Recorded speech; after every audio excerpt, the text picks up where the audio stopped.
Amina in Abdala živita v mestnem predelu Hasbi, kjer so se nemiri prejšnjo nedeljo začeli. Žalostno opazujeta šolo, ki so jo poškodovali protestniki. Ob šoli so še vedno ostanki požganih avtomobilov in Amino je strah.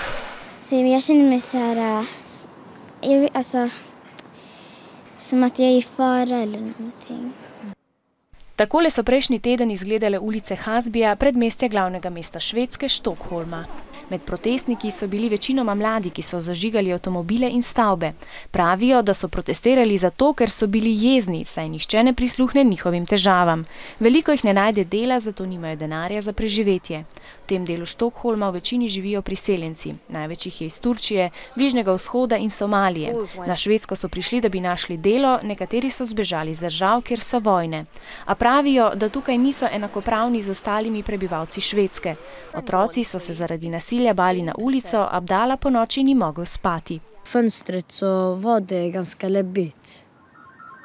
Det var bilar, var tända med eld och det var folk som sprang runt. Man trodde det var typ som ett krig som startade. Protesti so se v nedeljo končali in na ulicah predmestja se otroci spet lahko brezskrbno igrajo.